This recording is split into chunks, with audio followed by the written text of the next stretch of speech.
Puxa sua cadeira e senta junto comigo nessa mesa. Meu nome é Arielle e seja bem-vinda a mais um episódio do podcast Juntas na Mesa. Bom, eu tô aqui tentando preparar um café da manhã para o meu bebê e muito oportuno o tema de hoje com esse momento de preparação de café da manhã, porque nós vamos falar sobre comida, sobre alimentação. Eu tenho notado um movimento, ainda vai ter a ver com redes sociais também, né? Que foi o tema do episódio passado. Se você não ouviu, volte para ouvir. Eu tenho notado nas redes sociais um movimento de profissionais que me parece, profissionais nutricionistas, tá? Me parece que todos eles, né, ou a grande maioria, não posso generalizar, afinal, eu sou uma profissional da nutrição e não estou neste lugar. Eu tenho a impressão de que eles desejam gerar clones nutricionais.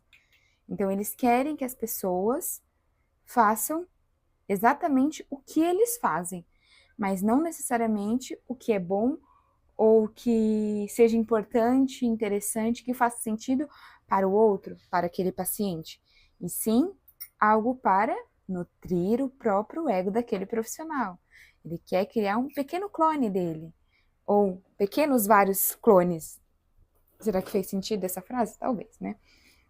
E isso me incomoda um pouco, porque isso esbarra em algumas camadas da alimentação que são muito interessantes e muito importantes de serem respeitadas.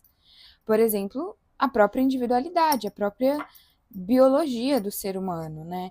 Então, não é porque eu sou nutricionista e eu como ovo no café da manhã que isso vai ser importante, interessante, biologicamente falando, para o meu paciente. Talvez porque o meu paciente não suporte ovo. Talvez porque meu paciente realmente tem alguma alergia, por exemplo, e às vezes ele ainda não identificou, e aí eu vou forçá-lo a comer isso só porque eu como, ou porque tá na moda agora comer ovo no café da manhã, porque ai as proteínas, né? Porque ai a saciedade, e porque proteínas em todas as refeições, e pipipipopopó. Enfim, resbala também, resbala ou resvala, não sei. Em outro fator também, que para mim é muito caro, que é a própria cultura alimentar. Então, o que que aquela pessoa está habituada, culturalmente falando, a consumir? E falar de cultura alimentar é bem delicado também, né? Porque hoje em dia se perdeu muito do que é a nossa cultura alimentar, seja por conta da indústria da dieta, seja por conta da indústria dos ultraprocessados. Então as pessoas falam, mas às vezes a cultura alimentar daquele paciente é comer bolacha recheada e um refri pela manhã. Não, gente, não é dessa cultura que eu tô falando, até porque isso aí não é cultura. Isso aí é já a perda dessa cultura. Então, é você tentar resgatar com aquele paciente o que realmente é cultural ou foi cultural na família dele. Né? O que, que fazia sentido para a família dele? O que, que a família dele consumia? Né? Era tapioca? E não tapioca porque também teve o hypezinho da tapioca, mas era tapioca porque é uma família que veio de alguma região do Nordeste, que era habitual o consumo da tapioca, ou, por exemplo, uma família do Rio Grande do Sul, que consumia, sei lá, cuca pela manhã. Isso, gente, isso porque eu morei no Rio Grande do Sul e eu não tô e eu não estou me lembrando da cultura alimentar deles no café da manhã, né? Mas isso aí é outro ponto. Assunto para outro episódio. Então, a impressão que me dá, como eu já falei, já repeti algumas vezes, é que esses profissionais eles querem apenas engrandecer o ego deles e ir criando pequenos clones e querendo que as pessoas comam cada vez mais iguais, mais padronizado, né? E então, não vamos nem entrar no mérito de padronizar corpos também, né? Porque isso já é um fato, já é sabido, a gente já entende que isso acontece, que infelizmente nutricionistas são reforçadores desses padrões. E agora não, né? Isso eu já tenho percebido há algum tempo. Eles são esses reforçadores de um padrão alimentar muito monótono, muito igual e muito sem rosto, sem cara. Então, se você for olhar hoje, essas comidas mais divulgadas, né, difundidas por profissional da nutrição, ou até por não profissionais, e nós já conversamos no episódio passado sobre as autoridades do nada, de nada, que essas pessoas começam a orientar a ter um café da manhã sempre. Eu tô falando do café da manhã porque é o que eu tô fazendo, mas isso não é só sobre café da manhã, é sobre todas as refeições.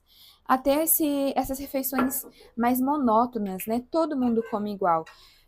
Então, no sul, no sudeste, eu percebo que pessoas de alguns dos estados do nordeste, elas têm uma resistência maior a, a essa padronização do café da manhã e das outras refeições. Me parece que elas acabam abraçando e respeitando mais a sua cultura, né? E isso é muito bonito, isso é muito bom, mas não sei se é porque eu não moro por lá, então eu não tenho observado tão de perto como eu observo aqui do Sudeste, né? Então isso é algo muito perceptível para mim. E apesar disso me incomodar, eu já me vi nessa situação em algumas vezes, né? Eu sei que a gente não deve expor nada que é dito entre as consultas, né?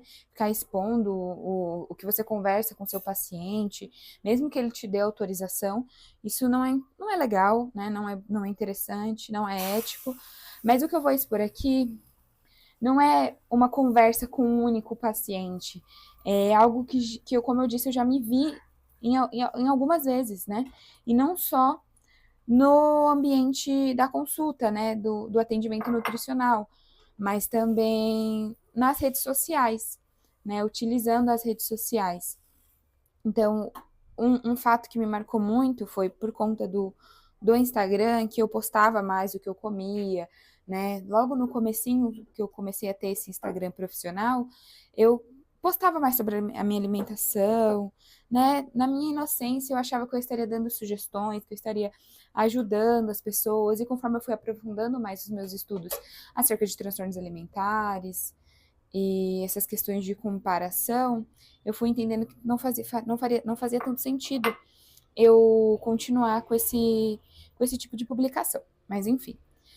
Até que um dia, uma pessoa comentou numa foto do meu café da manhã e, eu não vejo a hora de passar com você para ter um café da manhã igualzinho a esse. E aí, meu primeiro movimento foi de, nossa, eu achei isso o máximo. Eu pensei, meu Deus, as pessoas se inspiram em mim.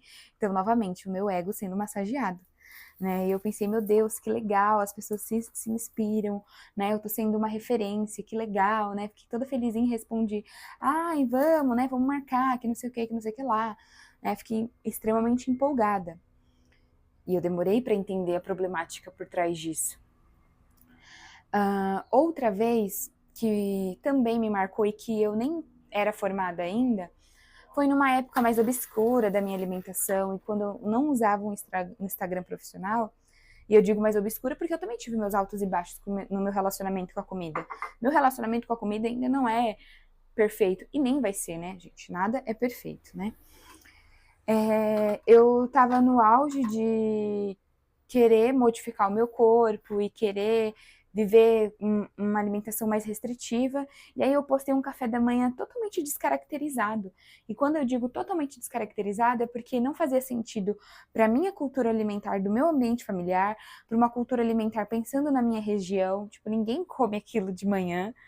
E, sabe, não tinha nada a ver com café da manhã. Nada a ver. E uma pessoa respondeu, falou assim: "Nossa, se é esse o café da manhã que eu tenho que comer para ter esse corpo, eu quero também". E esse me impactou mais, me deixou meio reflexiva. Eu fiquei tipo assim, tipo, ai não, né? Eu entendi que entrou num lugar não tão interessante, mas mesmo assim, eu concordei quando eu respondi a pessoa, né? Eu meio que concordei, eu meio que afirmei aquilo que ela estava falando. Então, isso foi um dos pontos, né? Também teve outros fatos, até que mais recentes, que já quando eu trabalhava com transtornos alimentares, eu tinha modificado a minha abordagem, a minha forma de cuidado com os meus pacientes, e estava fazendo uso da ferramenta Diário Alimentar, que eu amo essa ferramenta, eu uso com a maioria dos meus pacientes. E aí, ao observar o Diário Alimentar desses pacientes, antes, assim, muito rapidamente, eu não diria que foi um julgamento, mas foi muito num lugar de, nossa, vou sugerir que essa pessoa coma isso, isso e isso. E aí depois eu me coloquei no meu lugar, né, no meu lugar de insignificância, e o que eu fui fazer? Fui conversar com os meus pacientes e resgatar a cultura alimentar deles, e entender de onde a família dessas pessoas vieram, se o que essa família costumava comer, quando que mudou o padrão alimentar dessa família, e conversar se essa pessoa estava disposta a resgatar essa cultura, né, a voltar a comer de uma forma mais parecida com que os pais, os avós dessa pessoa comia. Então, literalmente fazer esse resgate da cultura alimentar. Então, como, graças a Deus, esse episódio foi mais recente e eu já tinha mais um certo cuidado, uma certa visão mais delicada sobre o tema, antes mesmo de eu me colocar como protagonista, antes mesmo de eu engrandecer o meu ego e sugerir que essas pessoas comessem o que eu como, porque eu, no auge do nosso ego, assim, a gente às vezes nem considera, como eu falei no início, o que faria sentido para aquela pessoa, mas não, ela precisa comer o que eu como, né? Porque eu sou o nutricionista, então se o que eu como é correto. Né? Então, antes mesmo de eu fazer isso, de eu voltar para essa lógica, para esses pensamentos egóicos, eu fui lá e resgatei a cultura alimentar dessas pessoas. Fui entender o que elas realmente gostavam de comer, auxiliei elas a se organizarem melhor e, consequentemente, sim, reduzir o consumo de ultraprocessados, mas sem padronizar, sem fazer com que elas sejam meus pequenos clones, né, que ficam orbitando a minha volta e fazendo tudo que eu acho que é certo fazer, sem considerar a individualidade dessas pessoas. Eu penso que os clones nutricionais conversam muito com a lógica de orgulho da Nutri, né? Como eu disse, é sempre um movimento para enaltecer o ego do profissional e nunca por um cuidado com os pacientes, né? Porque eu não quero que paciente nenhum meu queira me dar orgulho, né? Eu quero que eles se deem orgulho, que eles busquem o cuidado, que eles busquem a modificação da alimentação, se for necessário, a modificação do comportamento alimentar, porque é importante para eles, porque é necessário para eles, porque faz sentido para eles, e não porque um profissional mandou, né? E eu acho que pode parecer a mesma coisa, mas não é. Né? Um profissional mandar por mandar, sem a pessoa ter um propósito do porquê ela quer mudar de fato aquele comportamento, alimentação, é menos efetivo, né? Porque quando ela... Tá bom, já vou te dar o papá. Gael está com fome. Porque quando ela abandona o acompanhamento, ou até mesmo quando ela recebe alta, ela meio que não se importa mais com esse cuidado, porque era só pelo profissional e não era por ela, né? Então, por isso que eu falo muito sobre autonomia alimentar e acho que, ao meu ver, essa é a solução. Não vou dizer a solução, né? Porque eu vou acabar entrando no lugar das autoridades de nada e dando soluções meio simplistas, né? Mas ela pode colaborar em muito, pode ser um dos pontos centrais para melhora da alimentação da população, né? Para esse cuidado com a alimentação populacional, né? Você ter autonomia, você saber fazer as suas próprias escolhas, independente se vai ter um profissional ou não para dizer ali o que você deve ou não comer, né? Então, por isso que eu acho extremamente essencial e importante trabalhar a autonomia alimentar, falar sobre a autonomia alimentar, não limitar o paciente, não inflexibilizar o paciente e dar ali uma dieta e ter uma dieta com uma lista de substituições, e por mais que essa lista de substituições seja grande, ainda assim você está limitando aquela pessoa, porque existe uma infinidade de alimentos, né? Eu fui na Feira da Reforma Agrária nesse último sábado e tinha alimentos diversos, inclusive eu trouxe limãozinho rosa. Eu trouxe limãozinho rosa, que minha avó chamava de limão galego, né? Então, é só para ilustrar um pouquinho e dizer que eu estive nessa feira, né? Então, para ilustrar um pouquinho a diversidade alimentar e que não cabe numa lista de substituições, não cabe numa dieta restritiva, não cabe numa contagem calórica.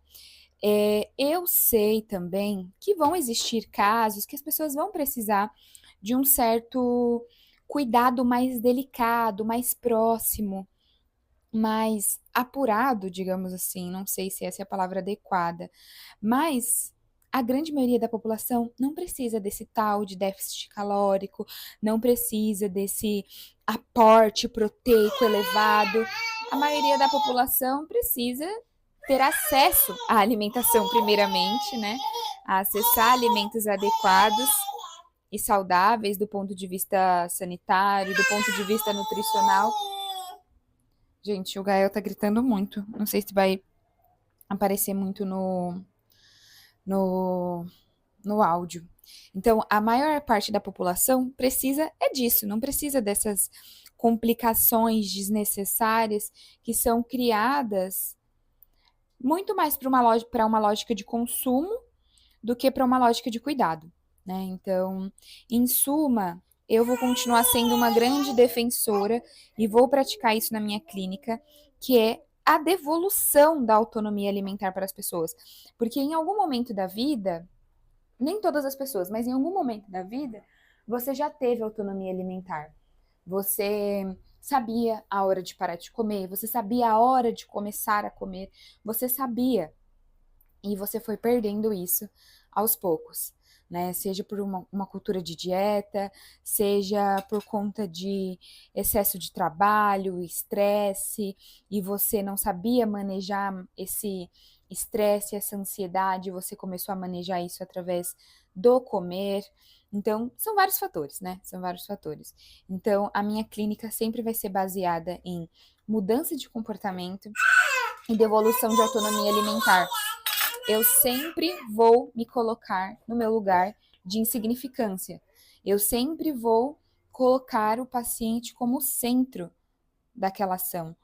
Porque, afinal, ele é o centro do acompanhamento. É ele que é quem busca essa mudança e é ele que, se está buscando essa mudança, que precisa. Então, não é o meu ego que precisa ser massageado nesse momento, né? Eu preciso, novamente, me colocar no meu lugar e não pensar em criar pequenos clones de mim, pequenos clones da minha alimentação, mas sim criar pessoas autônomas, pessoas livres e pessoas flexíveis que consiga comer o que elas desejam, respeitando a sua fome, respeitando a sua saciedade, respeitando a sua cultura alimentar, respeitando também características biológicas e nutricionais, mas ainda assim que elas sejam livres e flexíveis para fazer as suas próprias escolhas. Então, acho que eu finalizo por aqui, né? Esse era o episódio de hoje. Eu gostei bastante de falar sobre esse tema. Nossa, era algo que eu queria falar muito, porque, meu Deus, como me incomoda essa multidão de clones de nutricionistas egóicas, e que talvez eu já tenha sido assim em algum momento, mas eu me libertei. Eu me libertei. Então a gente se vê no próximo episódio. Não deixe de me acompanhar nas redes sociais, no Instagram Arielle Nutri ou no Instagram do podcast da comunidade Juntas Ponto na Mesa. E não deixe de comentar aqui também no Spotify, de avaliar esse episódio com 5 estrelas. Por favor, gente, 5 estrelinhas, não faz mal. Então era isso, muito obrigada e até a próxima.